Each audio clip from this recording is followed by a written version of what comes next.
안녕하세요. 1월 28일 금요일입니다.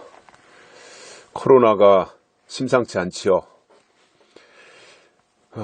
어려움이 계속되고 있고 최악의 겨울이 되고 있습니다. 경제도 점점 더 어려워지고 있고 주식도 급속하게 가격이 떨어지고 있고 코인 가격도 폭락하고 있다고 합니다.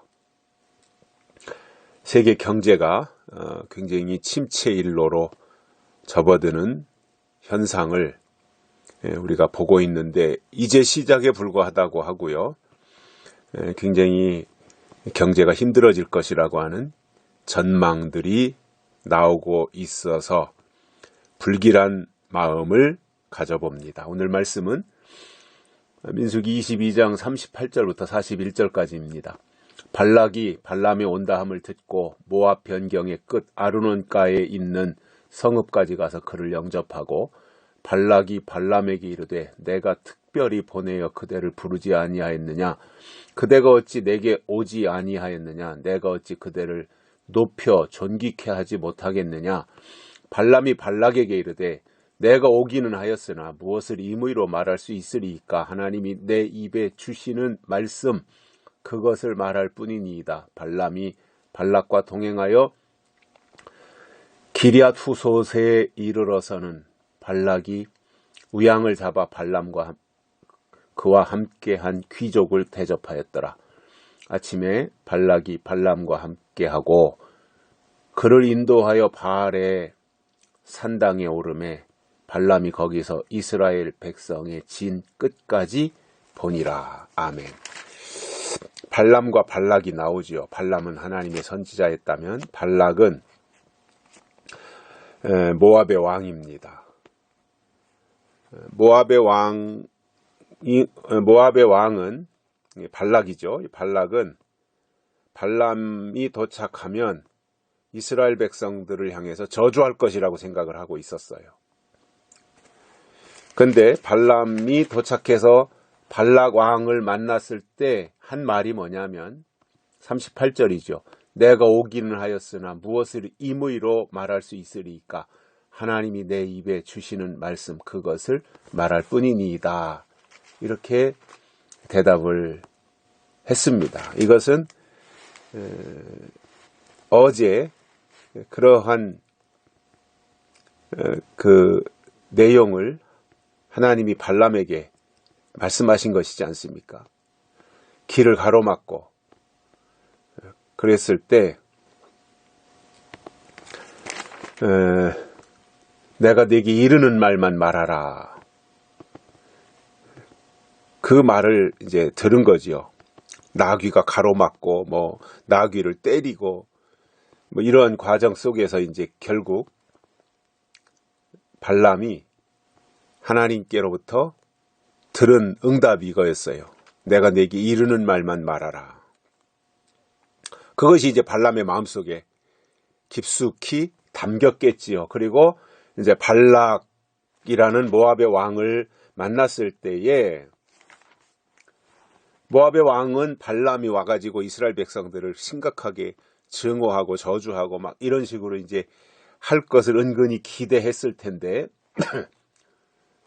발람은 전혀 발락이 기대대로 하지 아니하고 하나님이 내 입에 주시는 말씀 그것을 말할 뿐이니이다. 이렇게 태도가 바뀌었어요. 이게 하나님을 만난 사람의 모습입니다. 어찌됐든 발람은 나귀를 통해서 하나님을 만난 거예요.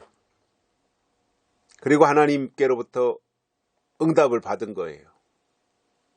내가 네게 이르는 것만 말하라.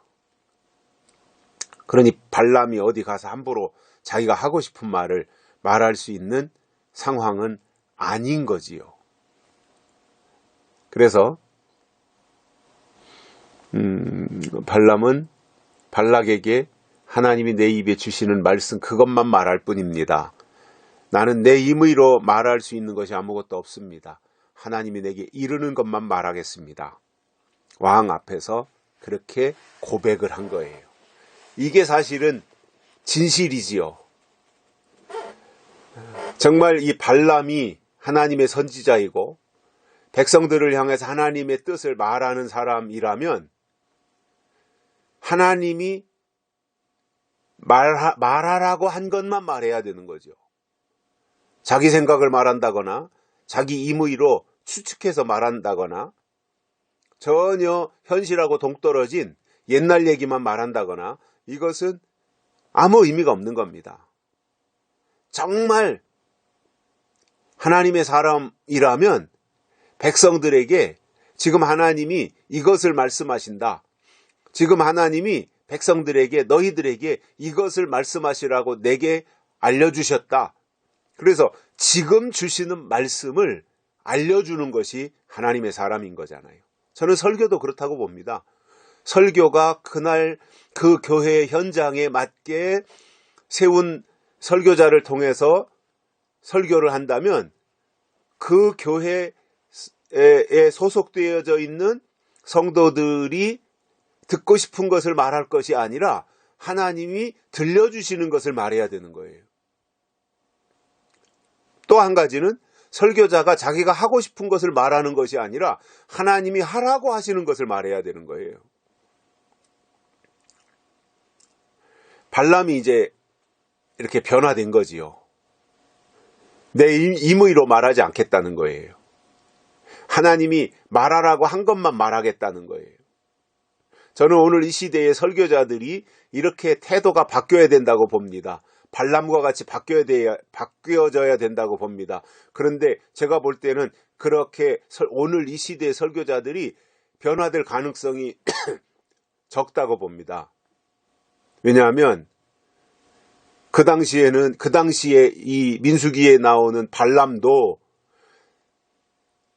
나귀가 멈추고 비비고 막 그러는 것을 전혀 깨닫지 못했거든요. 그러다가 나중에 가서 이제 하나님이 발람의 눈을 열어서 보니까 주의 사자가 칼을 들고 길을 가로막고 있어서 한 발짝만 더 나갔어도 여호와의 사자의 칼에 이제 배임을 당할 수밖에 없었던 그 현실을 보고야 그때서 화들짝 놀랐던 거거든요. 그리고 이제 변화된 거잖아요. 근데 오늘 이 시대의 설교자들이 나귀의 말을 듣겠어요? 그때 당시에 발람도 안 들었는데 오늘 이 시대의 사람들이 나귀의 말을 듣겠냐고요. 다 하나님 꼭대기에 앉아가지고 하나님 머리 꼭대기에 앉아가지고 하나님을 좌지우지 부려먹으려고 하는 사람들인데 되겠냐 말이에요. 그래서 저는 발람 때도 안 된 일이 지금 이 시대에 되겠냐? 저는 안 된다라고 생각을 합니다. 그래서 가능성이 점점 없어지는 거죠.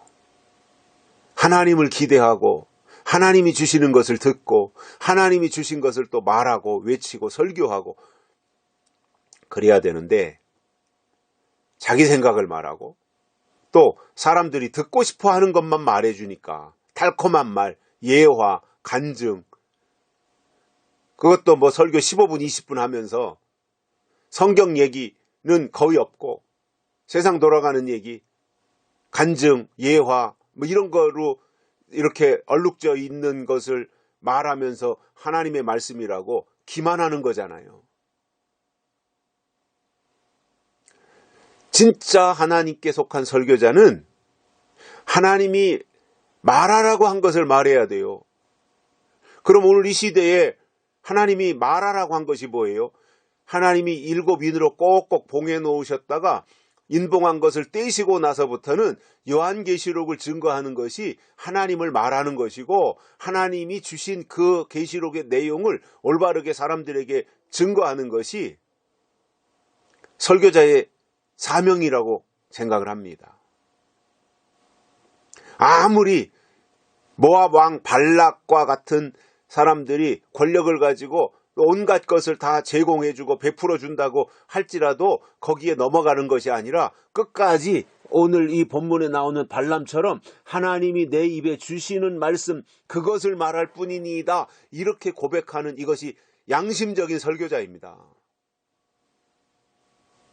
하나님이 내게 주신 것이 있어야 말할 것이 있는 거지요. 깨달은 것이 없는데 어떻게 설교하겠어요. 한 단어라도, 한 마디라도, 한 줄이라도 깨달음이 있어야 되잖아요.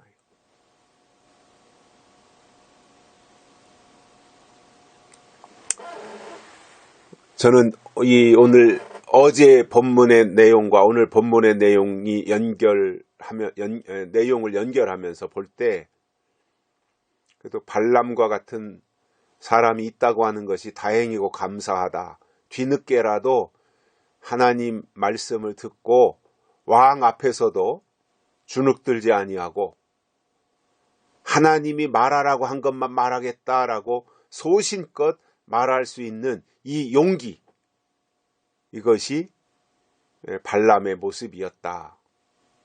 이런 생각을 하면서 저는 오늘 이 시대에도 하나님을 믿는 자들이나 또 하나님을 설명하는 설교자들이나 다 같이 듣는 입장에서는 하나님이 이 시대에 내려주시는 약속의 말씀을 들으려고 해야 되고, 말하는 입장에서는 하나님이 때를 따라 주시는 양식을 제공하는 사람들이 되어야 전하는 자나 듣는 자가 같이 살 길이 열리는 것이다. 그렇게 생각을 합니다. 여기까지 하겠습니다. 감사합니다.